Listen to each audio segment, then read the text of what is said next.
The next presentation on the agenda is the Partnership for Long-Term Care of the State of New York. And the presenters will be Mildred Shapiro and Michael Dowling. Ms. Shapiro. Morning. Good morning. The New York State Partnership for Long-Term Care is a program which encourages people to purchase private long-term care insurance. And then should they have to use their policies and they run out of benefits, they will contribute their income to the cost of their care, and Medicaid will pay the difference. The key factor is there will be no questions about their assets, nor will they be asked to contribute their assets. They will be protected. This represents a fundamental change in means-tested social welfare programs where you have to be very poor and you're in, you get a benefit, or you're not and you're out. And this doesn't work with long-term care because I dare say almost everyone in this room could be wiped out if they or their parents had a 3-year stay or longer in a nursing home, particularly in the New York metropolitan area, which runs around $70,000 a year. If you adjust for inflation and multiply by 3 years, you're talking about $250,000. Now, what this has led to, in order to get on Medicaid, the stigma is gone for the elderly, is the creation of artificial poverty and a whole new industry called Medicaid estate planning, which has been very good for the elder law attorneys, but not so good for the Medicaid program and the taxpayers. And through transfer of assets and setting up irrevocable trusts, people are able to get on Medicaid, though they may have lots of dollars put away. So this program is saying to people, we encourage you, if you can afford a premium, which is modest, $1,400 a year for a 65-year-old, take responsibility for yourself. And if you have a long stay, a prolonged stay, the government will help you, and you will not have to spend down everything you have worked so hard to save all these years. This is a middle-class program, a group that often is hurt because the poor in many of these programs are taken care of, and we don't have to worry about the rich. The other interesting thing about this program is that it is a genuine public-private partnership. If you see the Harry and Louise commercials, you will understand that the relationship these days between the insurance industry and the government is rather adversarial and contentious, and it has been that way for many years. And when we started our partnership, indeed, there was silence on the insurance side of the table because they didn't want to talk and disclose trade secrets in front of their competitors, and they really weren't sure what we were up to. But over the years, through working together, we really developed the regulations for this program together. We have been able to develop mutual trust, confidence, and always mindful of our bottom line, which is to protect the consumer and control the hemorrhaging of the Medicaid program, and theirs is the financial bottom line. But within those parameters, we have been able to develop a product which is quality, not a junk policy, and something which is affordable to the middle class. One moment. Do you want to? I can wait till it's finished and then raise a question. I'm Mike Dowling. I'm the Commissioner of Social Services for the State of New York. And as you all are aware, there is a major debate going on in Washington at the moment about how to reform health care. It's unclear at the moment how that is going to all end up. But one of the things that is ignored, substantially ignored in that whole debate, is what to do about the cost of long-term care. Contrary to what most people believe, Medicaid has become over the years the primary insurer of long-term care costs.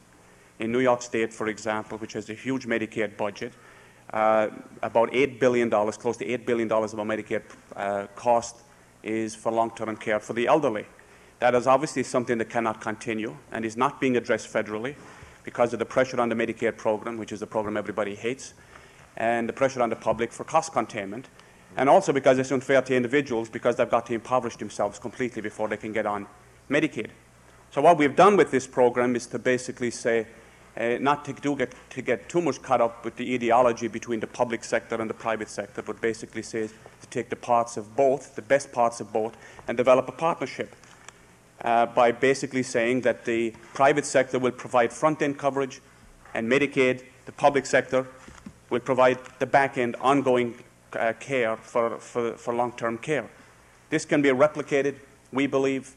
In many states, we have been inundated with requests from other states about how to do this and what to do with it and how to approach it, and it can be replicated. It can also be replicated at the federal level, and I believe that this is a model the federal government can look at and should look at when and if it decides that it needs to deal nationally with the issue of long-term care. And it needs to deal with it at the federal level. It probably won't deal with it in this round of health care reform, but at some point it has to. In the meantime, to offset the cost to Medicaid at the state level, we have to do the next best thing, which is to provide a partnership between the public and the private sector, help the middle class, prevent people from impoverishing themselves, and prove that the two sectors can work together. Thank you. Thank you. Hubert? I've got two questions. I'm concerned basically about the economical arrangements and whether or not the program would be feasible if it covered more people. First, it began in 1973. First 4 months, you covered 1,300 people. Tell me how many people you've covered to date. Did you say 75? I have here We start 1,300 applications were approved by September 1993. Is that accurate? 90, okay, so that's Right. 70.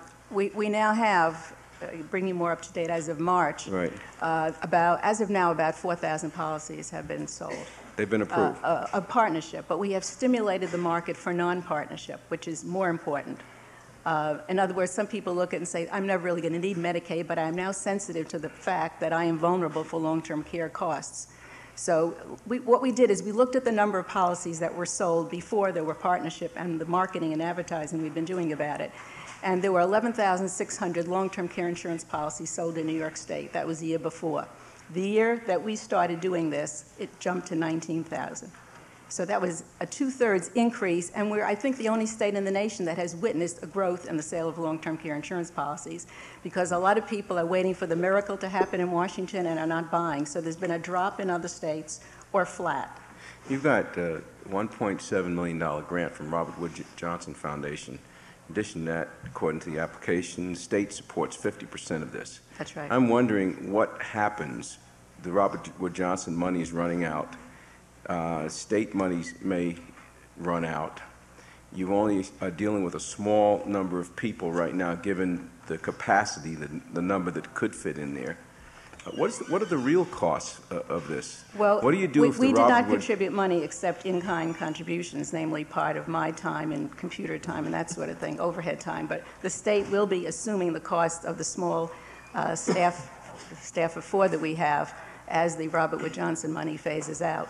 But up until now, most of the policies which have been sold have been individual. They're now moving into what are called affinity groups, where you get large chambers of commerce, large groups, alumni organizations, and there you will see large numbers. We estimate at least 700,000 people can afford to buy these policies, and that's at 60 and over. But we find young people are buying them as well because it doesn't cost very much, and it's a kind of security. It is not, if you're implying this is not the perfect solution, you're absolutely right. It is going to cover a window of people who can afford an insurance premium but cannot afford to write that check for $250,000. It's a today's solution, and it's a partial solution. It is by no means the panacea. Could it exist without that support of the private foundation support, and would it impact on the cost of the policies? Now, the private foundation support was primarily the years in the development with the companies. It took as long as it did because Congress was resisting giving us a waiver, and that's what held us up. And right now, the money is being used primarily to help us market, do advertising. We buy time on television. We produce materials, and that's what it's used for. And that's going to go out in 2 years. We have 4 questions, starting with Margot, then Jack, Antonio, and Harriet. Margot?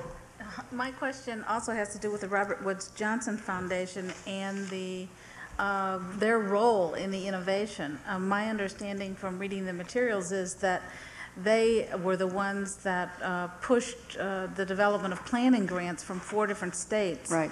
And I'm sort of wondering whose idea this was.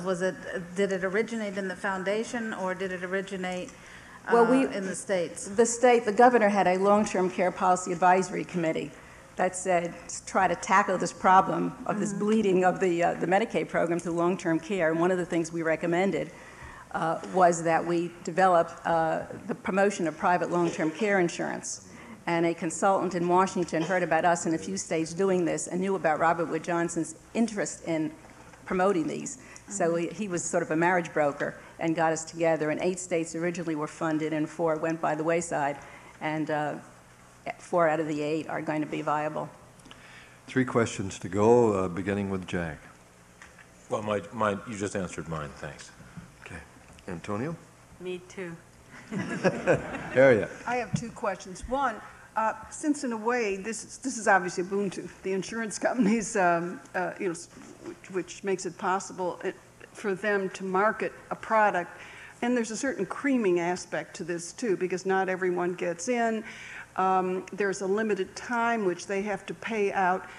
Two questions. One, how much home health, its services are built in? Do you monitor these contracts, or is it really focusing on the inside, putting people, when you get sick, you get the benefits only if you're institutionalized? Oh, no. The policies have to have both home care and nursing home care. For a There are fixed- minimum benefits in these policies, and all of these companies, we have 10 of them now, have to offer these basic benefits.